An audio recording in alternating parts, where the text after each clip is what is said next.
Hi అండి, నమస్తే. Welcome back to my channel. ఇవాళ వీడియోలో కమ్మనైన రుచితో బాయిల్డ్ ఎగ్ ఫ్రైని ఎలా చేయాలో చూపిస్తాను. మామూలు ఎగ్ ఫ్రై కంటే కూడా ఇది కొంచెం డిఫరెంట్ టేస్ట్ అయితే ఉంటుంది. ఈ ఎగ్ ఫ్రైని ఇలా చేసుకొని తిన్నామంటే ఒకటికి 2 ముద్దలు ఎక్కువగానే తినేస్తారు.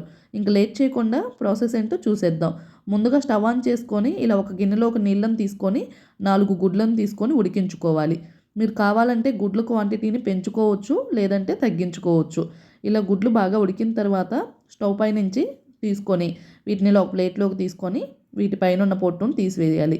ఇప్పుడు ఈ గుడ్లకి లోపల ఉండే ఎల్లో పార్ట్ను సపరేట్ చేసుకోవాలి. ఇలా చాకుతో నెమ్మదిగా కట్ చేసుకుంటే ఎల్లో పార్ట్ అనేది సపరేట్ అవుతుంది. ఇప్పుడు ఈ వైట్ పార్ట్ని ఇలా పొడవు ముక్కలుగా కట్ చేసుకోవాలి. మరీ చిన్న పీసెస్గా కట్ చేయకూడదు. ఇలా కొంచెం పొడవు పీసెస్గా కట్ చేసుకుంటే మనకి అన్నంలో తినేటప్పుడైనా తిన్నట్లు అనిపిస్తుంది. ఇలానే అన్ని గుడ్లకు లోపల ఉన్న ఎల్లో పార్ట్ను సపరేట్ చేసుకొని పైనున్న వైట్ పార్ట్ని ఇలా పొడవు పీసెస్గా కట్ చేసుకొని పెట్టుకోవాలి. ఇప్పుడు వీటిని ఫ్రై చేయడానికి కావాల్సిన మెయిన్ ప్రాసెస్ ఏంటో చూసేద్దాం. ముందుగా స్టవ్ ఆన్ చేసుకొని ఒక ప్యాన్ పెట్టుకొని 1 టేబుల్ స్పూన్ ఆయిల్ వేసుకోవాలి.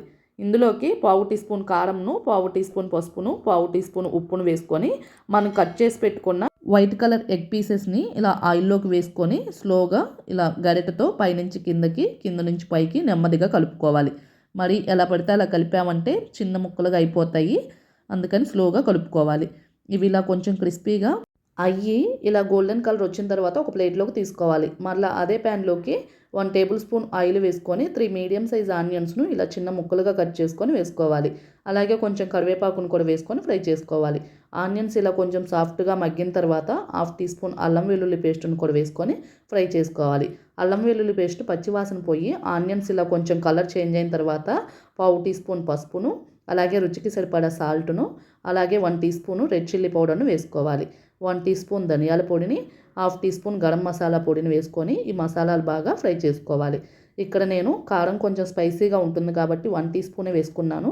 స్పైసీ ఇంకొంచెం కావాలి అనుకుంటే ఇంకొక 1 టీ స్పూన్ వరకు వేసుకోవచ్చు. ఎగ్ ఫ్రై అనేది కొంచెం స్పైసీగా ఉంటేనే టేస్ట్ అనేది చాలా బాగుంటుంది. ఇప్పుడు ఇందులోకి ఇలా ఫ్రై చేసి పెట్టుకున్న ఎగ్ పీసెస్ని, అలాగే ఎల్లో పార్ట్స్ని కూడా వేసుకొని పైనుంచి కిందకి, కింద నుంచి పైకి స్లోగా ముక్కలు విరగకుండా కలుపుకోవాలి. ఫ్లేమ్ని లోలోనే ఉంచుకొని మూత పెట్టుకొని 2-3 మినిట్స్ పాటు ఇలా మగ్గించుకోవాలి.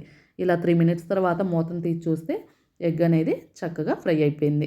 ఇప్పుడు ఇందులోకి ఫైనల్గా ఇలా సన్నగా తరిగిన కొత్తిమీరను వేసుకోవాలి.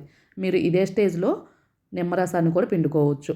పుల్ల పుల్లగా టేస్ట్ అనేది చాలా బాగుంటుంది. ఇప్పుడు స్టవ్ ఆపేసి దీన్ని ఇలా ఒక సర్వింగ్ బౌల్లోకి సర్వ్ అవుట్ చేసుకోవడమే.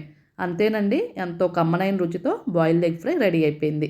ఇది మామూలు ఎగ్ ఫ్రై కంటే కూడా డిఫరెంట్ టేస్ట్ అనేది ఉంటుంది. నోటికి ఏమీ తినబుద్ధి కానప్పుడు వేడి వేడి అన్నంలోకి ఇలా వేడి వేడి ఎగ్ ఫ్రై చేసుకొని తిన్నామంటే 1కి 2 ముద్దలు ఎక్కువగానే తినేస్తారు. ఆల్ టైమ్ ఫేవరెట్ రెసిపీగా ఉండిపోతుంది అంతే. ఇంకా లేట్ చేయకుండా మీరు కూడా ఎగ్ ఫ్రైని ఒకసారి ట్రై చేసి ఎలా వచ్చిందో కామెంట్ బాక్స్లో మీ ఫీడ్బ్యాక్ని తెలియచేయండి. మీకు ఈ వీడియో నచ్చితే లైక్ చేయండి. అలాగే మీ ఫ్రెండ్స్కి, రిలేటివ్స్కి షేర్ చేయండి. పక్కనే ఉన్న బెల్ ఐకాన్ని సబ్స్క్రైబ్ చేసుకోండి. Thank you for watching.